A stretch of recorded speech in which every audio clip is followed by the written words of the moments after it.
All. तो जैसे कि हमने वीडियो में देखा था, पिछली वीडियो में देखा था कि कोई भी इक्वेशन क्वाड्रेटिक है कि नहीं है, ये कैसे हम पहचानेंगे। तो अब हम उस पर कुछ एग्जांपल्स करते हैं। तो एज यू कैन सी, आप देख सकते हैं कि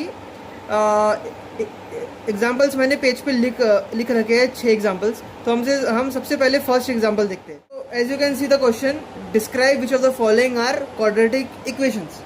तो हम फर्स्ट इक्वेशन देखते हैं, x square plus 5x minus 2 is equal to 0।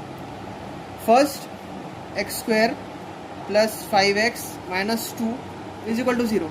जैसे कि मैंने आपको बताया था कि कोई भी इक्वेशन में क्वाड्रेटिक इक्वेशन पहचानने के लिए वेरिएबल्स की पावर देखनी चाहिए। तो हम देख सकते हैं वेरिएबल्स क्या है। यहाँ इक्वेशन में x is the only one variable.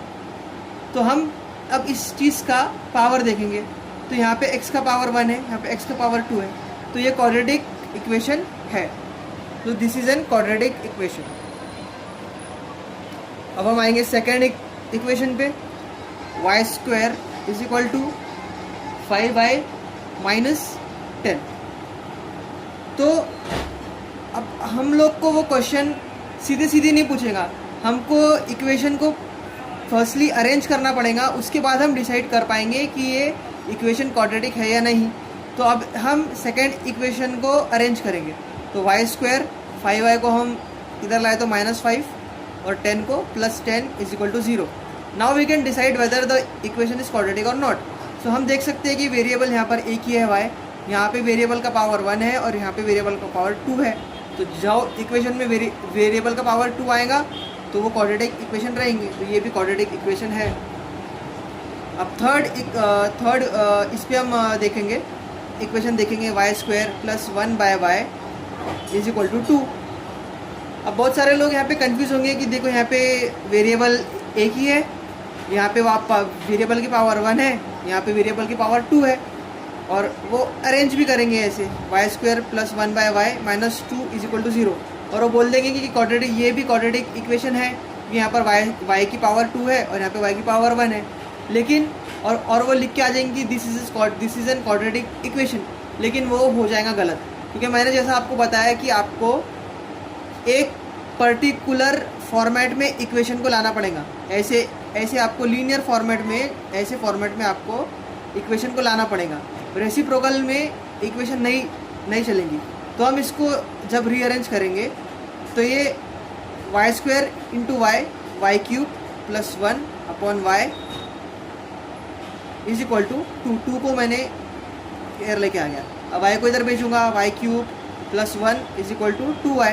फिर से रीअरेंज किया तो y cube minus 2y plus 1 is equal to 0।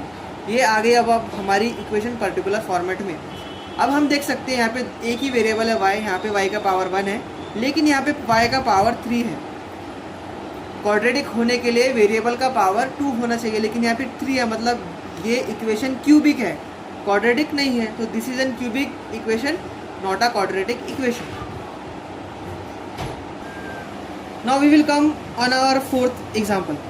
Fourth example is like x plus 1/x is equal to -2। Previous example में मैंने आपको बताया कि आपको इक्वेशन को रीअरेंज करना पड़ेगा। तो आपको अब आइडिया आ गया होगा कि इसको भी हम रेसिप्रोकल में नहीं रख सकते, तो इसको अरेंज करना पड़ेगा। So x into x is x square, हमने इस x को मल्टीप्लाई किया, ये बेसिक रूल्स है। X square plus 1 upon x is equal to -2। फिर से रीअरेंज करेंगे तो x square plus 1 is equal to -2x। फिर से रीअरेंज किया, x square plus 2x plus 1 is equal to 0। ये एक फॉर्मेट में इक्वेशन आ चुका है। x का पावर यहाँ पे 1 है, यहाँ पे x का पावर 2 है। So this is an quadratic equation. Now coming on our fifth example this m plus 2 m minus 5 is equal to 0। फिर से हमको इस इक्वेशन को स्टैंडर्ड फॉर्मेट में लाना पड़ेगा। सो मल्टीप्लाई करेंगे, m square minus 5m plus 2m minus 10 is equal to 0। So m square minus 5m plus 2m is -3m minus 10 is equal to 0। अब ये जो है स्टैंडर्ड फॉर्मेट है क्वाड्रेटिक इक्वेशन का। तो यहाँ पे m का पावर 1, यहाँ m का power 2। So this is also an quadratic equation. अब ये हमारा last example, m cube plus 3m square minus 2 is equal to 3m cube. अब इसको रीअरेंज करेंगे, m cube minus 3m cube plus 3m square minus 2 is equal to 0। Rearranging m cube minus 3m cube will become minus 2m cube plus 3m square minus 2 is equal to 0। तो अब यहाँ पे variable is m and the power of the variable is 3, so this is not a quadratic equation, this is a cubic equation. Okay, this is the completion of our examples. Hope you understand the concept.